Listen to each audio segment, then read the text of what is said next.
Bonjour à tous et bienvenue pour ce nouveau webinaire. Un nouveau webinaire qui s'inscrit dans un nouveau cycle, un cycle dédié à la gynécologie et plus précisément à l'étude des masses ovariennes. Pour aborder ce cycle, j'ai la chance d'accueillir le docteur Jean-Marc Levaillant qui abordera à travers 3 webinaires l'étude de l'ovaire. Ce premier webinaire sera dédié à la méthodologie de l'examen de l'ovaire au cours du cycle et au cours de la vie de la femme. Je vais laisser la parole au docteur Jean-Marc Levaillant. Je vous souhaite un très bon webinaire. Eh bien bonjour, nous allons démarrer cette série de 3 webinaires sur les masses ovariennes. Aujourd'hui c'est la saison 1, c'est-à-dire qu'on va parler de la méthodologie de l'examen et de l'ovaire au cours du cycle. C'est très important, je crois, de reprendre les bases. Tout le monde croit les savoir, moi le premier, puis finalement on apprend tous les jours. Mais pour parler ensuite, la semaine prochaine et dans 15 jours, des masses bénignes, puis ensuite des masses tumorales cancéreuses ou des borderline, il faut absolument revoir la méthodologie de l'examen, et puis surtout l'ovaire normal au cours du cycle et ses variantes anatomiques. Donc la première chose, alors je vais vous passer beaucoup de live vidéo, c'est des boucles vidéo, parce que je pense que le normal ne peut se comprendre, que l'échographie normale ne peut se comprendre qu'avec des boucles vidéo et pas seulement des photos fixes. Donc je vous ai mis beaucoup de boucles vidéo et on va les décrire ensemble. On va être presque dans les conditions d'examen avec une patiente. Là vous voyez, en fait, la recherche de l'ovaire, eh bien, elle commence évidemment par retrouver l'utérus, puis ensuite, très doucement, très lentement, en prévenant la patiente de ce qu'on fait, on va aller chercher l'ovaire dans le cul-de-sac. L'ovaire est en général relativement vite accessible, sauf quand il y a des anses intestinales, on va revenir là-dessus, et il est situé juste à côté des vaisseaux iliaques. Alors vous voyez ici, vous avez de nombreuses anses intestinales qui gênent un peu. Votre élément important, c'est l'utérus. Vous revenez toujours à l'utérus quand vous êtes perdu, c'est votre guide. Et vous voyez que là, vous êtes entre le vaisseau iliaque que vous allez voir ici, vous voyez, on le voit très bien, et puis l'utérus. Et là, vous avez de nombreuses anses intestinales, vous voyez, avec beaucoup de matière à l'intérieur, qui marchent en permanence, là, comme une machine à laver autour, et c'est pas toujours évident de retrouver cet ovaire. Au passage, vous voyez que cet ovaire a un petit kyste d'endométriose, mais ce qui est important, c'est surtout, de bien l'individualiser, de le mettre au contact de la sonde, et pour cela, on va utiliser la main abdominale pour le baisser au maximum, et puis, regardez, sa richesse en follicules. C'est beaucoup plus intéressant, beaucoup plus important chez une femme, par exemple, en âge de procréer, que de décrire l'endométrio. Bien sûr, il faut le décrire, mais il faut également insister sur la capacité ovulatoire de cette patiente. Voilà une autre image où vous pouvez individualiser un ovaire entre les vaisseaux iliaques qui sont là et l'utérus. Et vous voyez, vous êtes très gêné par les anses intestinales, et encore aujourd'hui d'ailleurs, on m'a adressé une patiente parce qu'il y avait un ovaire non vu. Cet ovaire est un peu, vous voyez, il est passé, on est sur un utérus antéfléchi. Cet ovaire était, on va revenir dessus parce que c'est intéressant, il était un peu haut situé. Vous voyez, il est haut situé, mais surtout il est dans le cul-de-sac postérieur, mais il est toujours au contact de cette autoroute qui est le vaisseau iliaque. Donc il est mobile. On va reprendre l'enregistrement, il est mobile, il n'est pas fixé à l'ovaire, il disparaît au mouvement de pression de la main abdominale, et c'est un critère très important. Celui-là, c'est un peu le contraire, il est lui aussi postérieur, nous sommes sur un utérus qui est en position très antéfléchie, les vaisseaux iliaques sont là, on les voit bien, on est sur le fond utérin ici, et puis on essaye de visualiser l'ovaire et on va le retrouver dans un plan postérieur, fondique, et malgré les petits mouvements de mobilisation, il reste fixe tout à fait en haut. Alors là, vous voyez, regardez les mouvements qu'on fait avec la main abdominale qui est posée à plat sur le ventre. on intercale en général un petit champ ou un champ en papier entre la main et la peau de la patiente pour respecter sa pudeur et puis ensuite pour être plus propre. Et vous voyez que cet ovaire ne bouge pas. Et c'est très important, ces vaisseaux, ces ovaires qui sont à côté du vaisseau iliaque, toujours dans l'horloge anatomique, mais très haut, c'est très important de pouvoir dire, dans le compte-rendu, l'ovaire est en position normale dans sa loge anatomique, mais haut situé, et il a l'air peu mobile, et il n'a pas l'air de pouvoir descendre vers la sonde. Et la sonde est ici, l'ovaire est haut situé, et dans des cas de fécondation in vitro, par exemple, c'est très important de le signaler dans le compte-rendu. C'est un petit détail, mais qui a son importance. Ovaire peu mobile, postérieur, haut situé par rapport à la sonde vaginale. Pour le prélèvement, évidemment, il faudra prendre ces dispositions. Parlons maintenant de la mobilité. L'intérêt de l'échographie par voie vaginale, c'est qu'on peut utiliser aussi sa main abdominale, comme je vous le disais. Et vous voyez que, très simplement, on peut décliner les plans du pelvis, et vous voyez que l'ovaire, reconnaissable par son follicule, est très mobile et se décline complètement par rapport à l'utérus. Voilà encore un ovaire mobile, et on teste, vous voyez, par la main abdominale et par la voie vaginale, par des petits mouvements très doux de la voie vaginale, on teste la mobilité de cet ovaire qui est presque au moment de l'ovulation, mais on va revenir là-dessus.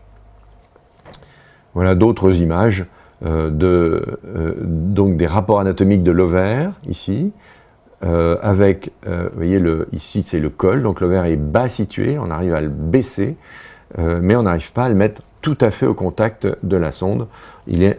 On a une interposition, en fait, avec le col de l'utérus.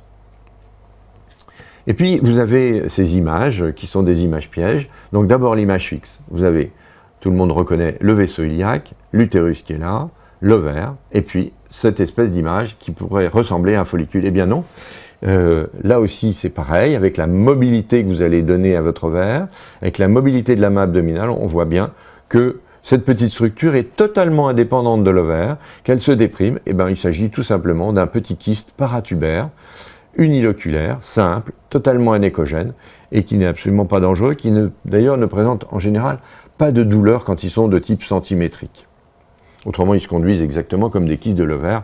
Quand ils sont au-dessus de 4-5 cm, ils peuvent être douloureux. En tout cas, c'est parfaitement bénin, et c'est juste une curiosité à signaler. Et puis, d'autres images aussi sont piégeuses. Vous voyez cette image de structure anéchogène, comme ça, qui est proche de l'utérus. Là, on est très latéral.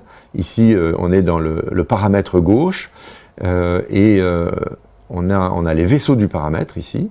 Donc on est à la jonction entre le col et l'isthme.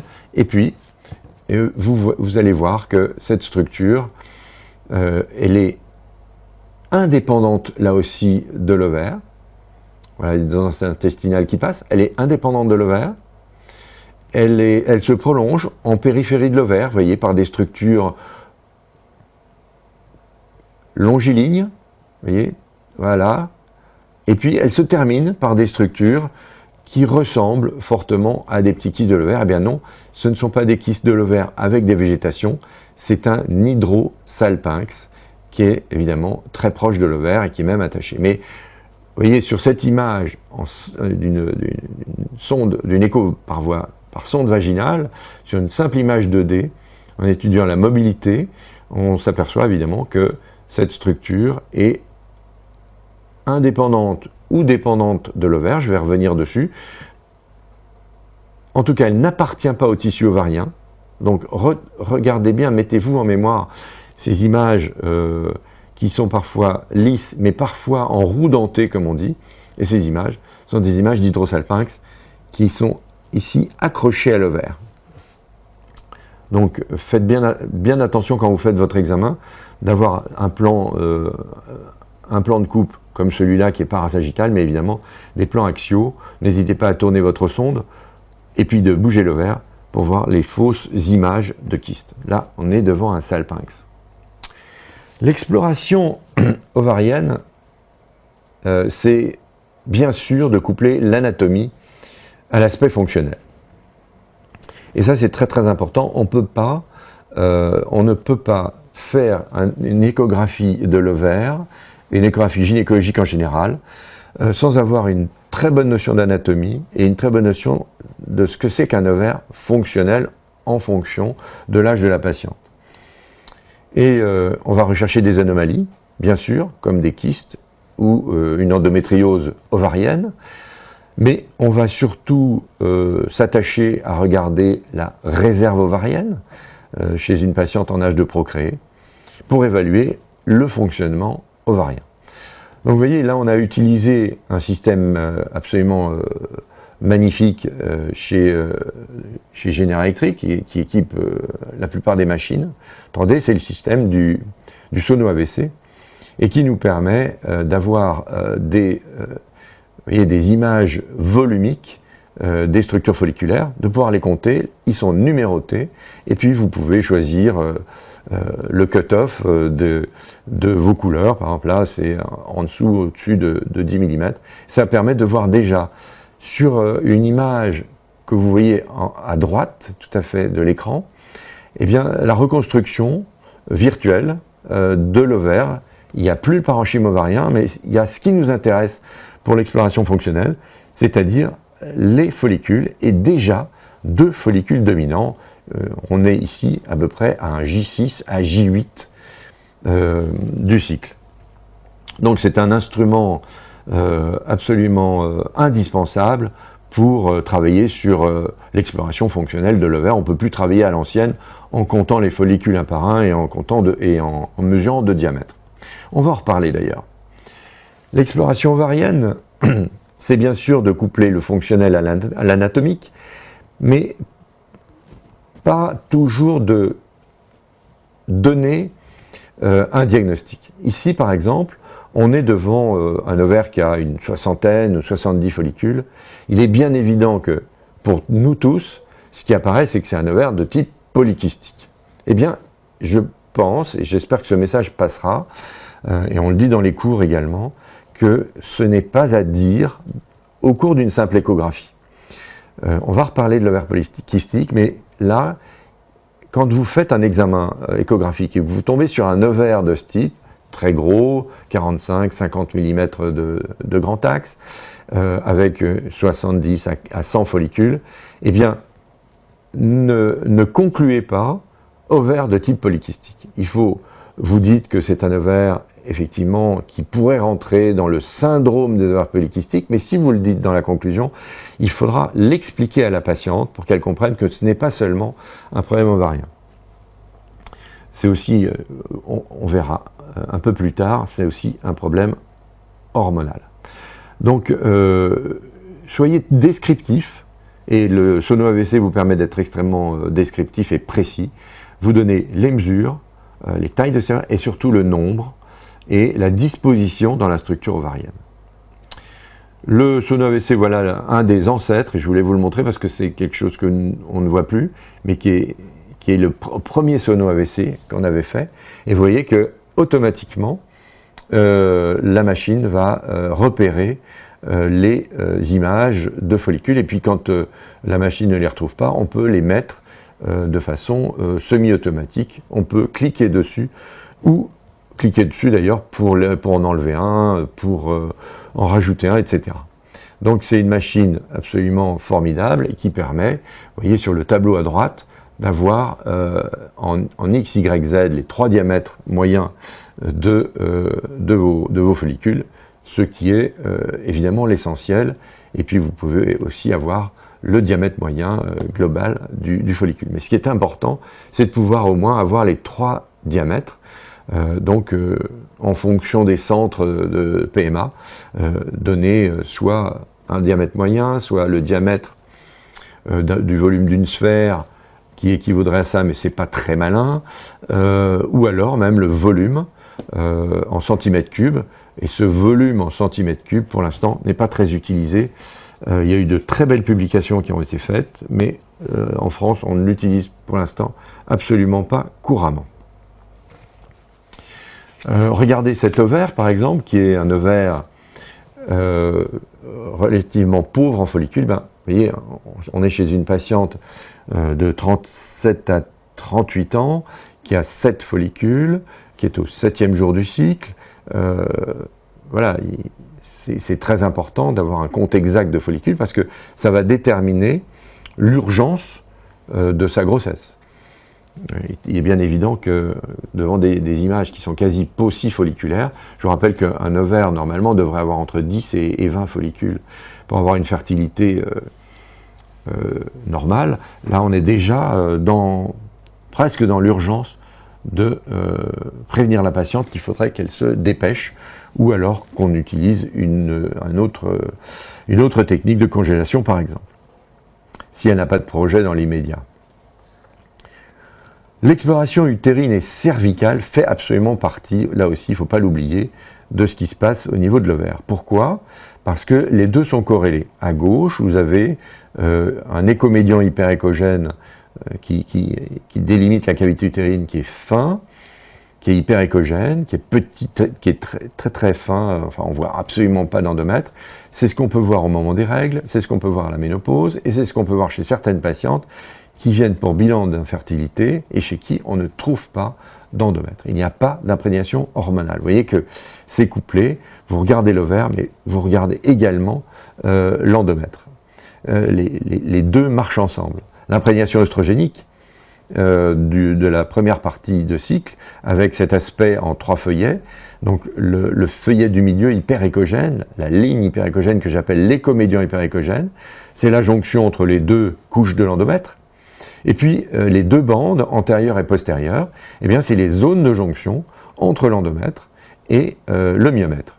Et puis à droite complètement, vous avez cet aspect très blanc, mais toujours avec l'écomédian hyperéchogène très fin, qui est l'interface entre les deux couches d'endomètre.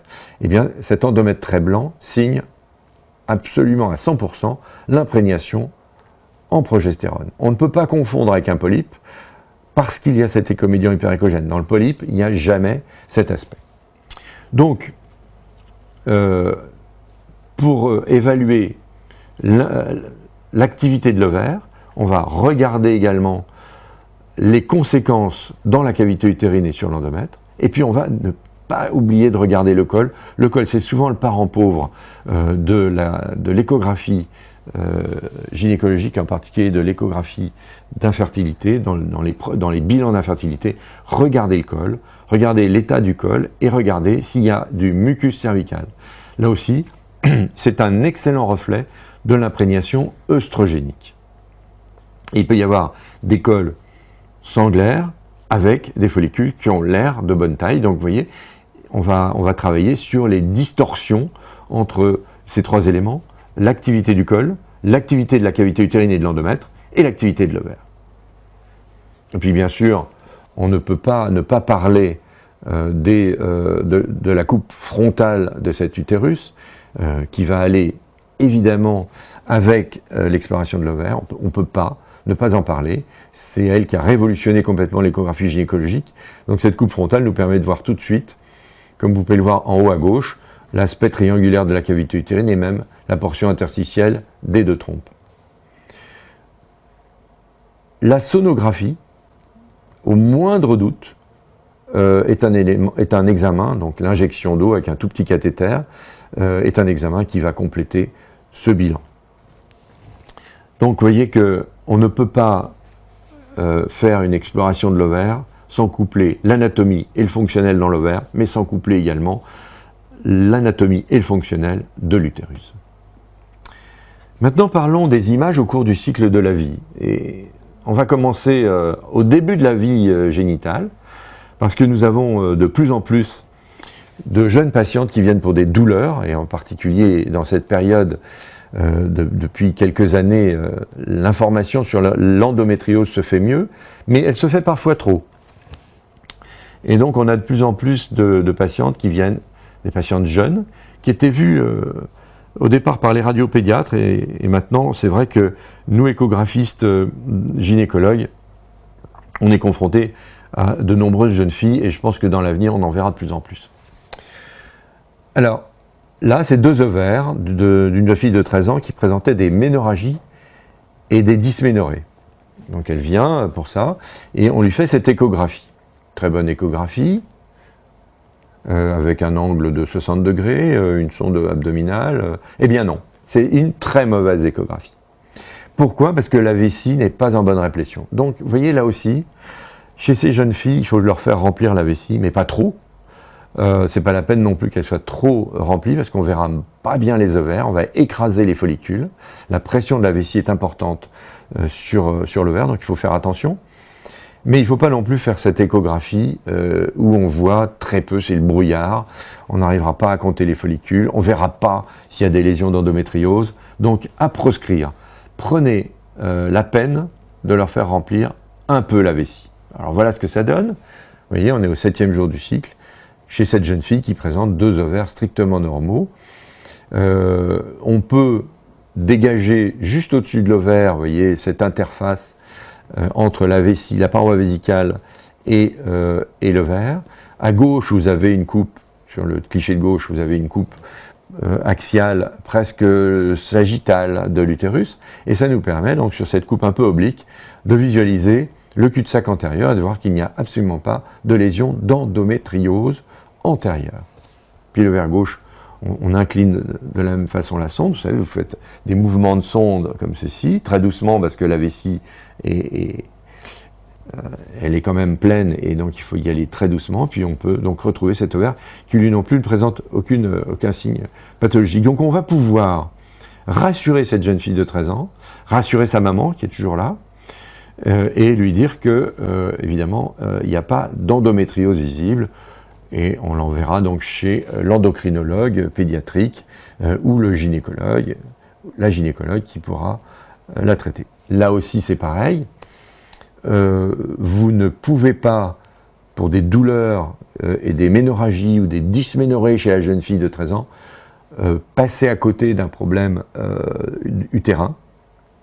Et moi ça m'est arrivé souvent de voir des jeunes femmes de 18, 20, 22 ans, qui en avaient fait déjà des échographies à 13-14 ans, et on était passé à côté d'une malformation utérine. Et donc, vous voyez que l'échographie abdominale, vessie, bien remplie, chez une jeune fille vierge, n'empêche absolument pas de pratiquer une coupe coronale. On utilise là le système OmniView sur une sonde abdominale 3D classique, et vous pouvez obtenir ainsi une coupe absolument magnifique de l'utérus en frontal, et vous pouvez donc voir d'ailleurs ce halo hypoéchogène en périphérie qui détermine l'absence d'adénomiose. Donc pas d'adénomiose, une belle zone de jonction, une cavité triangulaire de 25 mm sur 33 mm jusqu'à l'orifice interne. C'est une jeune fille qui a un utérus normal, donc on va la rassurer d'autant plus qu'on va lui expliquer qu'elle n'a pas de problème d'endométriose, vraisemblablement, même si on ne peut pas lui garantir à 100% que ce n'est pas une endométriose sur des toutes petites lésions, que l'utérus est strictement normal et que son gynécologue lui donnera vraisemblablement, par exemple, même à 13 ans, une pilule de façon à supprimer ses douleurs. N'oubliez pas le zoom, c'est très important, là aussi, d'utiliser toutes les capacités des machines que nous avons à notre disposition. Et le zoom nous permet de bien voir ici, chez cette autre jeune fille, par voie abdominale, le follicule dominant, l'absence d'ovaires de type multifolliculaire, pour ne pas dire polykystique, et puis l'absence de kyste d'endométriose. Voilà l'autre ovaire, et vous voyez que là, c'est très intéressant là aussi de se servir de l'écho 3D dans l'ovaire de la jeune fille. Moi je l'utilise très souvent, vous réduisez l'angle pour avoir une meilleure définition, et vous gardez des harmoniques assez élevées, et puis vous travaillez en qualité haute, et vous avez la possibilité donc dans les 3 plans de travailler l'ovaire. Et moi j'aime bien travailler dans le plan C, dans le plan en bas, à gauche, ce qui vous permet, avec le bouton de front back que tout le monde connaît sur les machines J, d'obtenir des successions de coupes, et donc de pouvoir tranquillement, en quelques secondes, parcourir l'ovaire sur sur une patiente qui est relativement détendue, puisque vous avez retiré la sonde de son ventre, donc vous appuyez plus sur sa vessie, et puis vous pouvez travailler sur l'ovaire. Voilà une autre patiente que j'ai vue récemment, qui venait pour une suspicion d'endométriose. Elle n'était pas vierge, elle avait 16 ans, et on a donc elle a accepté qu'on lui fasse une écho par voie vaginale, et donc on a pu donc bien individualiser les deux ovaires, parcourir tranquillement les cul-de-sac, voir qu'il n'y avait pas de salpinx, qu'il n'y avait pas non plus de lésions d'endométriose ovarienne et qu'on ne voyait pas d'endométriose en dehors de l'ovaire non plus. Donc, vous voyez, c'est très rassurant de pouvoir, chez une jeune fille, quand on peut pratiquer l'écho vaginal, exclure définitivement ce diagnostic d'endométriose qui est bien trop souvent pratiqué et même, paradoxalement, bien trop souvent oublié. Donc, il faut bien connaître les signes pour ne pas sous-diagnostiquer ou surdiagnostiquer une endométriose de la jeune fille. Et puis l'ovaire, eh bien l'ovaire, il se modifie au cours du cycle et du vieillissement. Alors là, on va regarder comment il se modifie au cours du cycle. Vous voyez que là, on est sur un J3. C'est une période qui est très à la mode en France pour faire des comptes de follicules. Moi, je suis totalement contre. Je vous donne mon avis donc d'expert là-dessus. Je pense que le J3, c'est pas mieux que le J7. En tout cas pour le nombre de follicules. Ils ne vont pas disparaître, les follicules, entre J3 et J7. Mais en revanche, à J3, les femmes sont très gênées de venir avec des règles abondantes. Elles ont mal quand on leur met la sonde vaginale. Et on n'aura absolument aucun bénéfice sur l'utérus. On verra des caillots dedans. Il faudra la reconvoquer à J7 pour avoir à peu près le même examen, le même diagnostic. Donc, et encore, à J3, on ne verra pas les follicules dominants qui commencent à J7. Donc, essayez d'exclure de vos habitudes, de vos pratiques. C'est vraiment un conseil que je vous donne, cet écho à J3. Essayez de convaincre vos correspondants que ça ne sert à rien. Et en général, c'était surtout pour corréler la MH, l'hormone antimullérienne, au nombre de follicules. Eh bien, il se trouve que la MH ne bouge pas au cours du cycle. Vous pouvez faire la MH à J3, à J7, à J12, ça sera toujours la même chose. Donc, ce n'est pas la peine, en 2020, d'enquiquiner les patientes avec une échographie qui est douloureuse et qui est très gênante au niveau de la pudeur de la patiente. Voilà d'autres images d'ovaires en début de cycle, aussi folliculaire. Vous voyez, vous avez un gros parenchyme ovarien et puis quelques follicules en périphérie, pas grand-chose. Voilà un ovaire de J7 et vous voyez l'intérêt. Là, on est en triplan. Donc, on a utilisé une sonde vaginale triplan. On a utilisé le module Sono-AVC pour compter les follicules. Et on a utilisé ce J7 et on va pouvoir, sur l'ovaire, déjà, dire qu'il n'y a pas d'endométriose, que le parenchyme est homogène dans les trois plans. Il n'y a absolument aucun autre signe que les follicules et un parenchyme normal. Et puis que ce Sono-AVC central va nous donner les follicules qui dominent déjà, et alors on a mis la barre à 10, et puis les autres qui sont beaucoup plus petits. Vous voyez, l'intérêt de ce 7e jour du cycle, c'est d'avoir ici un compte de follicules normales. Ne dites pas à cette patiente, oh là là, madame, mais vous avez trop de follicules, vous en avez 18. Non, 18, c'est strictement normal. On n'est plus du tout dans les critères anciens d'il y a 15, 20 ans, même 10 ans, avec justement l'avancée qu'on a eue grâce à ces logiciels, on a complètement transformé les critères d'ovaire polykystique ou de type polykystique. Là, on est devant un ovaire riche en follicules, avec des follicules dominants déjà qui commencent à J7. Donc on va corréler ça très vite à l'endomètre et à la glaire, et on aura eu de très bons renseignements. Donc vous voyez, utilisez bien ce Sono-AVC. Et puis là, on est sur un follicule préovulatoire, vous voyez, il est en pré-rupture, on est juste sous la dernière couche tissulaire, cellulaire de l'ovaire, on est au 13e jour, donc vous pouvez dire à la patiente qu'elle va ovuler dans les 24 heures. Et vous voyez, vous remarquerez que cet ovaire, comme la plus grande partie des ovaires, se trouve sous la sonde vaginale, Donc il est facile d'accès si par exemple il y avait une ponction à faire. Voilà des ovaires de type là qui sont évidemment des ovaires type paucifolliculaires. Hein. On est devant des insuffisances ovariennes. Je vous rappelle que les insuffisances ovariennes, eh bien c'est des comptes de follicules qui sont inférieurs à 10 follicules. Donc vous voyez, on est très vite dans l'insuffisance ovarienne relative. Donc il faut faire très attention donc, à la manipulation des mots, qu'on va dire. On va compter les follicules, on va laisser la responsabilité du diagnostic à la gynécologue ou l'endocrinologue qui s'occupe du cycle. Mais en tout cas, là, il faut être très exact sur le nombre des follicules, car quand il y en a si peu chez une patiente, chaque follicule compte. Puis là, c'est le contraire. Là, on est devant, vous voyez, une acquisition triplan fixe d'un ovaire qui est contre la sonde et qui est extrêmement riche en follicules. Je passe très vite. C'est vraiment l'ovaire de type multifolliculaire, mais on va dire de type polykystique. Pourquoi? Parce qu'il a un parenchyme hypertrophique en son centre, et puis de très nombreuses structures folliculaires en périphérie. C'est une couronne folliculaire, alors que l'ovaire dit multifolliculaire, il y en a un peu partout, c'est un peu du gruyère. Je vous repasse une autre patiente comme celle que je vous ai montrée tout à l'heure. Celle-là, elle avait 74 follicules. Et là, on va aborder pendant quelques instants le problème de ces ovaires polykystiques. Je voudrais vraiment vous faire passer le message que ne mettez pas dans la conclusion ovaires polykystiques. Pourquoi? Parce que vous avez trois composantes du syndrome des ovaires polykystiques. Il y a déjà l'altération de la folliculogénèse, et ça, c'est notre boulot. C'est notre boulot de gynécologue et d'échographiste de compter les follicules et de voir cette altération.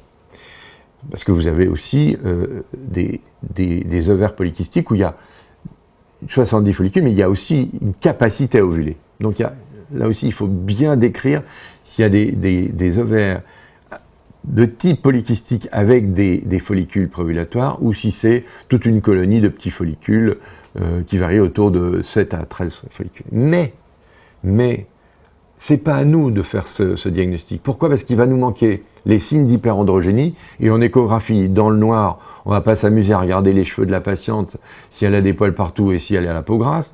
Et puis il y a surtout le syndrome métabolique. Donc vous voyez, nous on arrive juste, comme imageur, dans un des triptyques du syndrome polykystique. Et on n'est absolument pas qualifié pour dire syndrome des ovaires polykystiques chez cette patiente. C'est quoi l'hyperandrogénie? Vous voyez, nous, on va pas dire à la dame, bah, écoutez, déshabillez-vous, je vais regarder vos mamelons, je vais regarder votre nombril, etc. Non, les syndromes, c'est l'hyperandrogénie, c'est un hirsutisme ou c'est une hypertrichose. Donc, on n'est plus du tout dans l'acte d'échographie, on est dans l'acte clinique. Là. Et puis, pareil, on ne va pas lui examiner les cheveux pour voir si elle n'a pas une bordure frontale, une absence de bordure, une raie au milieu en arbre de Noël, comme on appelle ça, etc. Non, on va pas s'occuper de ça, mais c'est donc des patientes qu'il faudra envoyer chez le gynécologue. Et puis le syndrome métabolique, à part l'obésité abdominale, ça on peut les repérer, les jeunes filles qui ont une obésité strictement sur l'abdomen, mais le reste, on ne l'aura pas non plus. Donc vous voyez que on peut à la rigueur lui prendre la tension, mais on n'aura pas les triglycérides, on n'aura pas l'HDL, le cholestérol, etc. Donc rappelons-nous qu'on fait partie d'un maillon de la chaîne pour l'ovaire polykystique, mais non, qu'on ne fait pas partie du diagnostiqueur. Et puis ben voilà, on a franchi l'ovulation et on arrive maintenant sur un ovaire qui présente une image qui est pas loin de l'image du parenchyme ovarien si on va très vite. C'est pour ça qu'il faut faire des examens lents, très doux et très lents. Et là, vous voyez des follicules en bas et un corps jaune, marqué CJ, là, au-dessus, qui a une espèce de, vous voyez, de structure un peu hypoéchogène à l'intérieur, et puis il a une couronne técale plus hyperéchogène. Alors, voilà l'image assez caractéristique de cet ovaire. Donc, il y a quelques follicules en haut à droite de l'image, de l'ovaire, et puis vous avez cette image qui ressemble à une espèce d'étoile, étoile de mer ou autre. C'est typique donc de l'aspect alvéolé en nid d'abeille, comme ça, du corps jaune. Mais vous pouvez passer à côté. Et vous savez qu'en écho-gynéco, on ne peut, que ce soit dans l'endomètre, que ce soit dans le myomètre, que ce soit sur l'ovaire, ayez toujours le réflexe Doppler. Alors le réflexe Doppler, eh ben c'est ça. Là on est donc sur un Doppler qui nous permet en slow flow, hein, on est en slow flow HD, avec une PRF qui est très basse, à 0,17 kHz. Vous voyez la merveille que c'est, et vous voyez bien que cette structure n'apparaîtrait pas sans la couleur en périphérie. Et la caractéristique du corps jaune par rapport aux autres masses ovariennes, par exemple les masses endocriniennes, et on en reparlera dans le webinaire, je vous parlerai des tumeurs non épithéliales de l'ovaire, quelque chose que les gens ne connaissent pas très bien. Et vous voyez que là, il n'y a aucun vaisseau à l'intérieur. Aucun. Quand vous avez une tumeur de la granulosa, une tumeur de Sertoli-Leydig, etc., vous avez des vaisseaux internes. Là, il n'y a rien. Et quand il y a rien au centre et tout en périphérie, et que vous êtes en deuxième partie de cycle, c'est un corps jaune. Donc voilà un autre corps jaune avec cet aspect. Vous voyez là, je suis avec une PRF un peu plus élevée, il y a moins de vaisseaux, je suis à 0,6 kHz en Doppler, et vous voyez que on voit très bien. Alors vous voyez que j'ai fait des petits mouvements de sonde comme ça, et vous voyez parfaitement bien cette image en raquette. J'aime bien l'appeler comme ça parce qu'on dirait vraiment une raquette avec ce néo-vaisseau qui vient nourrir la périphérie du corps jaune. Et ce néo-vaisseau, c'est un gros vaisseau, c'est magique parce que vous ne le retrouvez pas en phase folliculaire. Et bien cette image en raquette est caractéristique de la vascularisation efficace de l'ovaire pour ramener la progestérone dans la circulation systémique.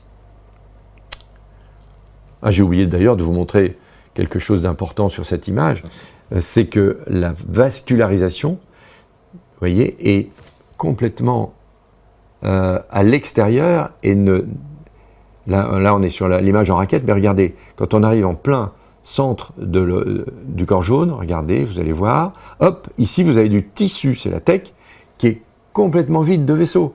Donc ces vaisseaux sont encore à l'extérieur du corps jaune. Et puis vous avez les variantes anatomiques,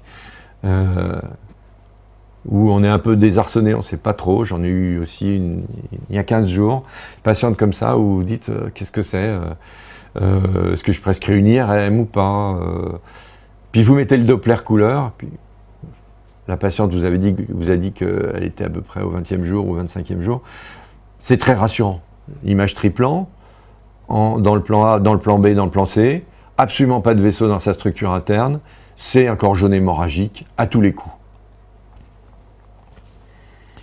Voilà un autre corps jaune hémorragique, donc vous avez cette image qu'on voit très bien ici, qui est un fin picté hyperéchogène, mais sur un fond, vous voyez, hypoéchogène, ici quelques structures folliculaires, là c'est le parenchyme ovarien, ici vous avez des vaisseaux, et là c'est des espèces de concrétions qui se font au niveau du caillot en fait. Hein.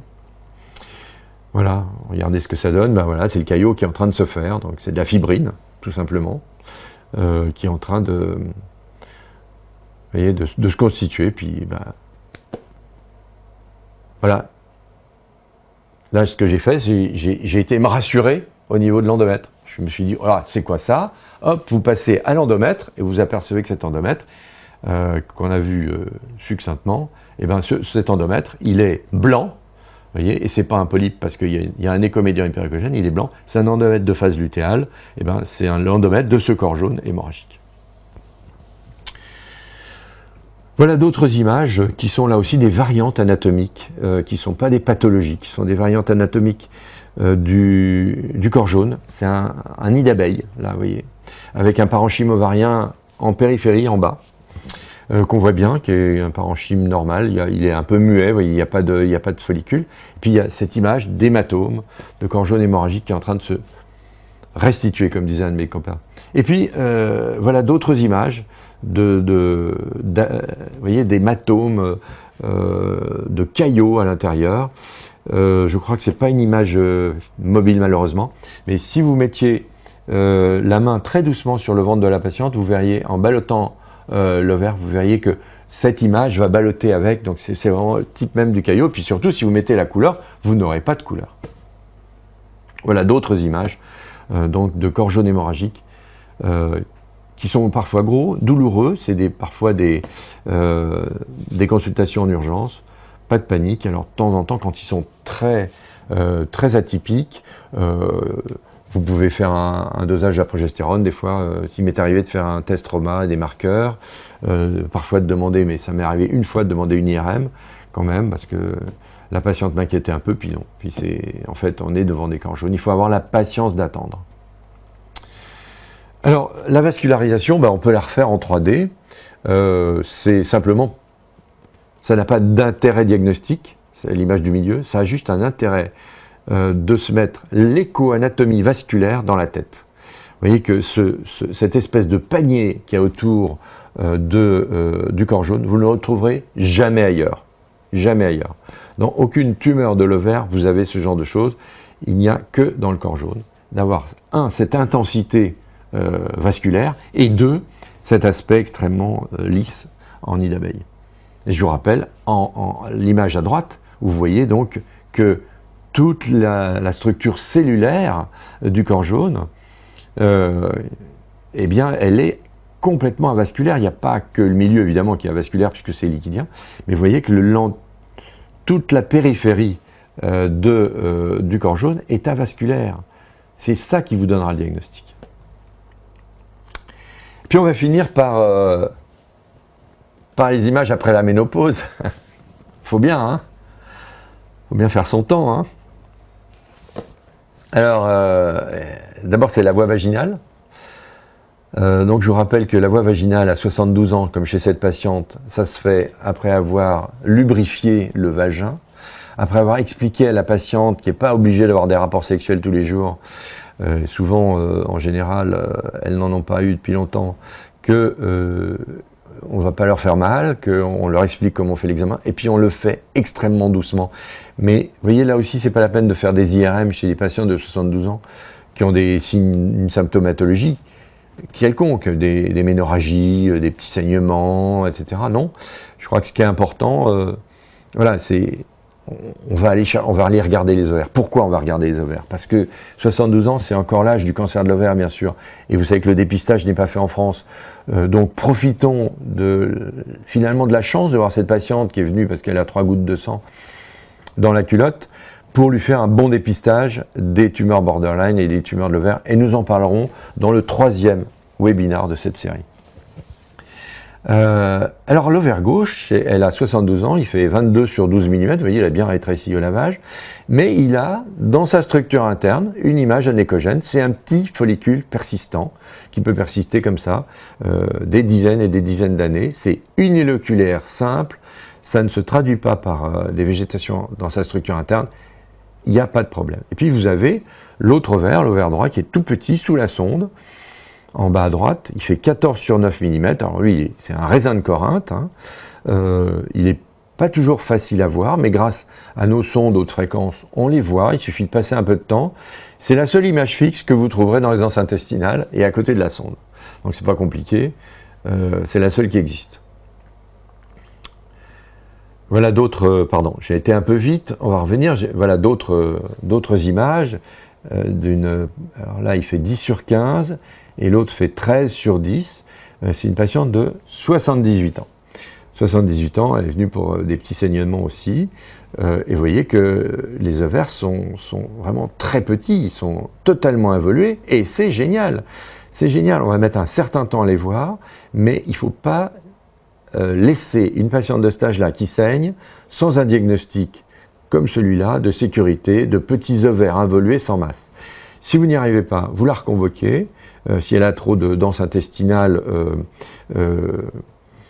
autour de l'ovaire, ou si ça remue trop au niveau du sigmoïde et du côlon. Et autrement, si vous n'y arrivez toujours pas, vous lui faites faire une IRM. S'il y a un problème, il ne faut pas laisser dans l'ombre une éventuelle possibilité d'avoir un cancer de l'ovaire. Il ne faut surtout pas être négligent avec ça. Voilà d'autres images.